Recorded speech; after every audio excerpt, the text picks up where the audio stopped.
अभी से आपकी आंखों में आ गए आंसू, अभी तो छेड़ी भी नहीं दास्ता। दूसरे साल की करेंगे। दूसरे साल के जश्न में क्या हुआ था? दूसरे साल का जश्न बड़ी चुनौती के रूप में बिलासपुर में रखा गया था और ये एक परंपरा सी हो गई है कि लाभार्थियों के माध्यम से भीड़ जुटाने लगी हैं अब सरकारें। ये जयराम ठाकुर की सरकार में ये परंपरा शुरू हुई थी और अभी कांग्रेस की सरकार में बदस्तूर जारी है। लेकिन बात हम यहाँ पर भीड़ की नहीं, उस मंच की करेंगे जो पिछले साल बिलासपुर में सजा था और जहां पर प्रतिभा सिंह की तौहीन जो है वो कुछ इस तरह से की थी कि आप अपने भाषण को छोटा कर दीजिए। बिलासपुर से कांग्रेस के नेता बंबर ठाकुर ने प्रतिभा सिंह के कान में कुछ ऐसा कहा कि प्रतिभा सिंह अचानक से गुस्से में आ गई थी और उन्होंने अपने भाषण को बीच में ही छोड़ दिया था। यह पहली महत्वपूर्ण घटना उस कार्यक्रम की थी। दूसरी घटना हुई जब हार जो है वो सरकार को डालने लगे और मुकेश अग्निहोत्री जो कि उप मुख्यमंत्री हैं हिमाचल प्रदेश की सरकार में, वो साइडलाइन हो गए थे। तो ये दो घटनाएं और फिर मुख्यमंत्री को खुद आगे आकर उनका हाथ पकड़कर अपने साथ हार के अंदर लेकर गए थे।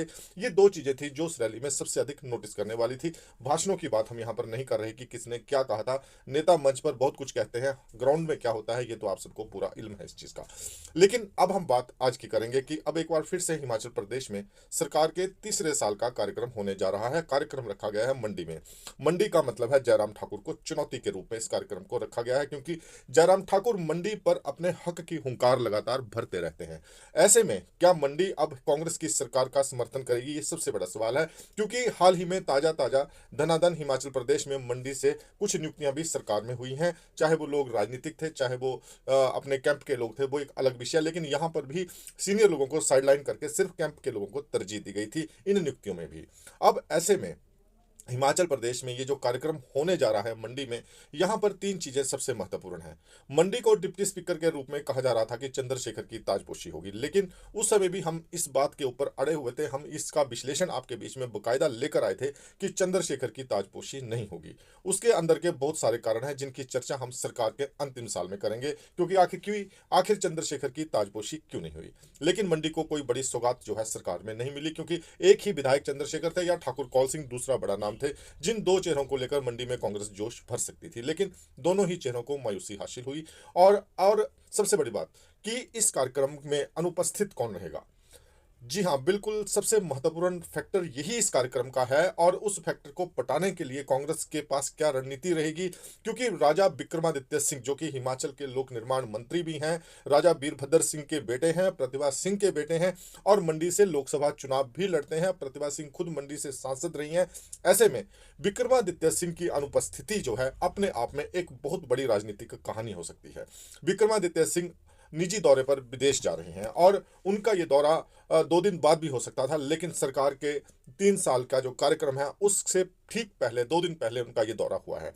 राजनीतिक रूप से अगर आप विक्रमादित्य का इन दिनों का समीकरण देखेंगे तो उन्होंने भी केंद्र सरकार की लाइन पकड़ी हुई है। सेंटर से पैसा लेकर आते हैं, उसी पैसे से अपने कामों को आगे बढ़ा रहे हैं और सरकार के साथ कोई बड़ा समन्वय नहीं दिखा रहे, ना वो सरकार के आगे पीछे घूमते अब दिखाई दे रहे हैं। एक दौर जरूर था जब उन्हें लगता था कि उनकी माता को एक्सटेंशन मिल जाएगी या उनकी माता को राज्यसभा मिल जाएगी, तो वो एक दौर जरूर था जब विक्रमादित्य मुख्यमंत्री के आसपास नजर आ रहे थे। लेकिन तेजी से राजनीतिक घटनाक्रम बदला हुआ है और ऐसे में बहुत बड़ी दूरी, बहुत बड़ी राजनीतिक गैप जो है अब विक्रमादित्य और ठाकुर सुखविंदर सिंह सुक्खू में दिखाई देने लगा है। और उसी का रिजल्ट इसे भी कह सकते हैं कि विक्रमादित्य सिंह अगर 11 तारीख के कार्यक्रम से अनुपस्थित रहते हैं, अनुपस्थित ही रहेंगे, तो उसका प्रभाव इस कार्यक्रम पर जाहिर सी बात है जोश के रूप में आपको जरूर देखने को मिलेगा। क्योंकि सबसे बड़ी नारेबाजी, सबसे बड़ा जोश अगर रियल मायने में मंडी में किसी नेता को आज के दौर में मिलता है तो वो विक्रमादित्य सिंह ही है। ऐसे में विक्रमादित्य सिंह की अनुपस्थिति, प्रतिभा सिंह का एक्सपीसीसी होना अपने आप में अब इस बात की तस्दीक करता है कि ये जो कार्यक्रम है ये माइनस वीरभद्र सिंह होने जा रहा है। और माइनस वीरभद्र सिंह कैंप का इस कार्यक्रम का होने का मतलब है बड़ी चुनौती ये सुक्खू कांग्रेस के लिए हिमाचल प्रदेश में इस कार्यक्रम के माध्यम से मिलने वाली है। क्या भीड़ जुटा पाएंगे और क्या कांग्रेसियों को निकाल पाएंगे या फिर लाभार्थियों के माध्यम से ही भीड़ को इकट्ठा किया जाएगा। जो जानकारी है, बड़ी संख्या में बसों का प्रावधान पूरे प्रदेश में किया गया है और लाभार्थियों को जो है विशेष रूप से इस कार्यक्रम में बुलाया जा रहा है। अब कितने का लाभार्थी पहुंचेंगे, कितने का लोगों को लाभ हुआ है, सबसे बड़ा नुकसान भी मंडी में हुआ है और जयराम ठाकुर का क्लेम मंडी के ऊपर सबसे अधिक है। ऐसे में क्या मंडी जयराम ठाकुर के साथ चट्टान की तरह खड़ी रहेगी या फिर ठाकुर सुखविंदर सिंह सुक्खू मंडी को भेदने में कामयाब हो जाएंगे, ये भी एक सवाल है।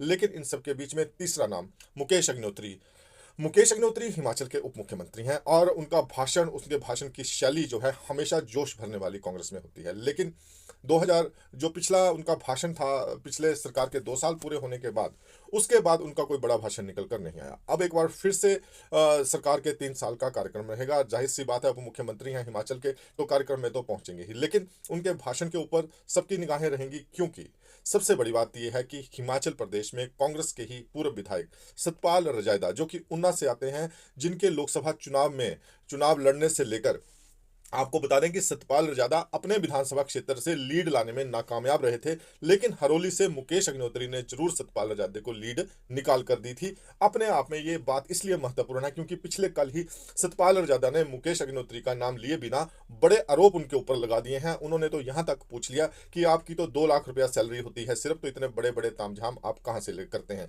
लेकिन सतपाल रजादे का ये जो सवाल था, ये कहीं ना कहीं न सिर्फ मुकेश अग्निहोत्री के ऊपर, लेकिन तमाम राजनीतिक व्यवस्था जो हिमाचल प्रदेश की है, उस पूरी व्यवस्था के ऊपर खड़ा होता नजर आ रहा है, क्योंकि यहां पर सभी की सैलरी 2 लाख रुपए के आसपास ही घूमती है। खुद सतपाल रजादा जब विधायक थे तो उनकी भी सैलरी इतनी ही हुआ करती थी, लेकिन उन्होंने इतने बड़े तामझाम की बात कर बहुत सारे सवालों को जन्म दे दिया है। और ये जो तनाव सतपाल रजादे ने हिमाचल प्रदेश के उप मुख्यमंत्री मुकेश अग्निहोत्री के साथ खड़ा किया, और इसके साथ उन्होंने ऊना सदर के जो लोकल विधायक हैं, जिन्हें काफी सपोर्ट जो है वो हिमाचल में कांग्रेस की सरकार की भी इस बार मिलती रही, जिसको लेकर खुद सतपाल रजादा सरकार से नाराज भी रहे, और उस समय मुकेश अग्निहोत्री रजादे के साथ हमेशा उस दौर में भी खड़े रहे। लेकिन अब हिमाचल प्रदेश में सत्ता का जो समीकरण है वो बदलता नजर आ रहा है, और सतपाल रजादे ने सीधे सीधे जो आरोप एक तरह से उप मुख्यमंत्री के ऊपर लगा दिए हैं, इसके बाद अब हिमाचल प्रदेश में एक नया राजनीतिक समीकरण खड़ा होता या बनता आपको दिखाई देगा, जिसमें हिमाचल प्रदेश में जो संगठन कांग्रेस का बन रहा है उसकी भूमिका महत्वपूर्ण रहेगी। अनुशासनात्मक रूप से बहुत बड़ा बयान ये सतपाल रजादा ने जो है मुकेश अग्निहोत्री को लेकर दे दिया है, और अब इस बयान के साइड इफेक्ट आपको जरूर पूरे प्रदेश में ही देखने को मिलेंगे। अब किस तरह के होंगे, क्योंकि बड़ी बात है, ऊना की राजनीति है, ऊना के विकास में मुकेश अग्निहोत्री की भूमिका को दरकिनार नहीं किया जा सकता।